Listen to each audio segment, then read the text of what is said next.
తెలంగాణ ముఖ్యమంత్రి రేవంత్ రెడ్డి కాసేపట్లో ఉస్మానియా యూనివర్సిటీలో పర్యటించనున్నారు. 80 కోట్ల రూపాయల వ్యయంతో నిర్మించిన 2 నూతన హాస్టళ్లను ఆయన ప్రారంభిస్తారు. వీటిలో సుమారు 1200 మంది విద్యార్థులకు వసతి సౌకర్యాలు లభించనున్నాయి. ప్రస్తుతం ఓయూలో ఉన్న 25 హాస్టళ్లతో పాటు ఈ కొత్త భవనాల వల్ల విద్యార్థుల వసతి సమస్యలు కొంతవరకు పరిష్కారం కానున్నాయి. గిరిజన సంక్షేమ శాఖ సహాయంతో మరో 2 కొత్త హాస్టళ్లకు కూడా సీఎం శంకుస్థాపన చేస్తారు.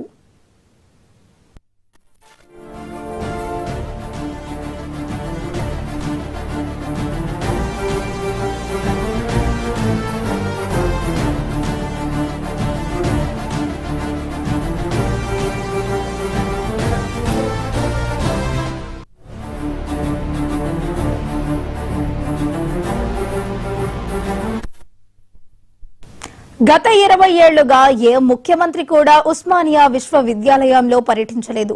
సీఎం హోదాలో తొలిసారి రేవంత్ రెడ్డి ఓయూకు వెళ్లనున్నారు.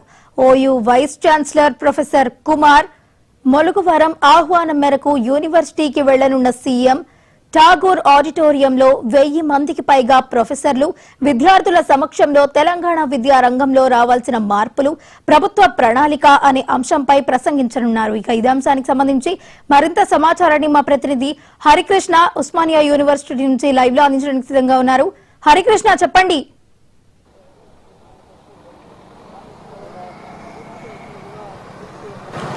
మరికాసేపట్లో ముఖ్యమంత్రి రేవంత్ రెడ్డి ఉస్మానియా యూనివర్సిటీకి రానున్నారు. 80 కోట్ల వ్యయంతో కూడిన 2 హాస్టళ్లను ఆయన ప్రారంభించనున్నారు.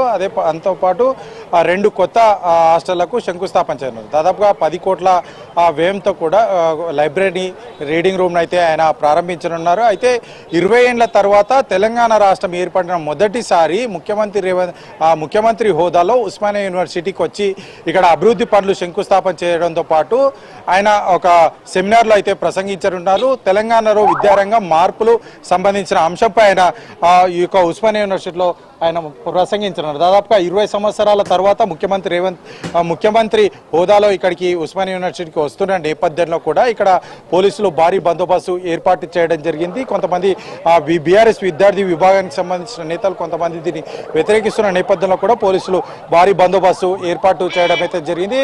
ఏదైతే మనం విజువల్స్ కనుక గమనిస్తే ప్రతి ఒక్కరిని కూడా క్షుణ్ణంగా వారిని పరిశీలించిన తర్వాత వారి యొక్క ఐడి కార్డు అదేవిధంగా పాస్ను మొత్తంగా కూడా పరిశీలించిన తర్వాత మాత్రమే లోపలికి అలో చేస్తున్న పరిస్థితి అయితే ఉంది. సో దాదాపుగా తెలంగాణ రాష్ట్రం ఏర్పడిన తర్వాత మొదటిసారి ముఖ్యమంత్రి హోదాలో ఇక్కడికి వచ్చి అభివృద్ధి పనులు శంకుస్థాపన చేసి అదేవిధంగా తెలంగాణ విద్యారంగం ప్రభుత్వం ప్రణాళిక అన్న అంశంపై ఠాగూర్ ఆడిటోరియంలో ఆయన ప్రసంగించిన నేపథ్యంలో కూడా ఎట్లాంటి అవాంఛనీయ సంఘటన జరగకుండా పోలీసులు భారీ బందోబస్తు ఏర్పాటు చేశారు. విద్యార్థులకు ఐడి కార్డు అదేవిధంగా ఏదైతే యూనివర్సిటీ ఇష్యూ చేసిన పాస్ను పూర్తిగా చెక్ చేసిన తర్వాతే లోపలికి అలో చేస్తున్న పరిస్థితి అయితే ఉంది. అయితే బీఆర్ఎస్పీ విద్యార్థి విభాగం దీన్ని వ్యతిరేకిస్తున్న పరిస్థితి. ఏదైతే యూనివర్సిటీలో ఏదైతే ఖాళీగా ఉన్న టీచింగ్, నాన్ టీచింగ్ పోస్టులు అన్ని కూడా భర్తీ చేయాలి. దాదాపుగా 3000 వరకు కూడా నాన్ టీచింగ్ పోస్టులు ఖాళీగా ఉన్నాయి. 700 పోస్టుల వరకు కూడా టీచింగ్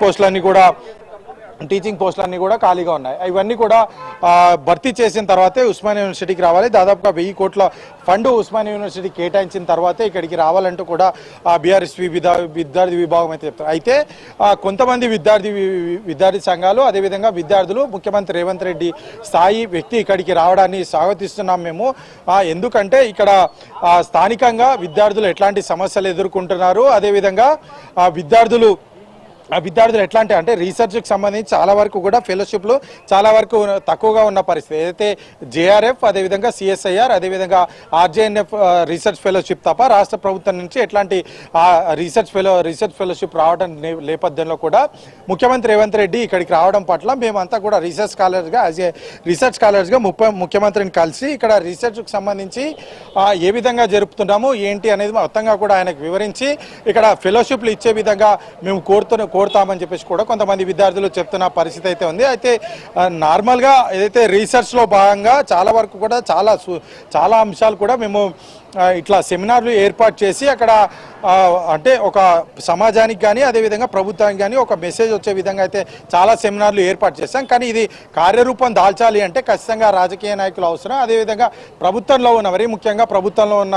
మంత్రులు కానీ ఎమ్మెల్యేలు కానీ ఎంపీలు కానీ ముఖ్యమంత్రులు కానీ ఖచ్చితంగా ఇట్లాంటి యూనివర్సిటీలకు రావాల్సిన అవసరం ఉంటుందంటూ కూడా కొంతమంది విద్యార్థులు అయితే చెప్తున్న పరిస్థితి. అయితే ఈ రోజు ఉస్మానియా యూనివర్సిటీకి ముఖ్యమంత్రి రేవంత్ రెడ్డి రానున్న నేపథ్యంలో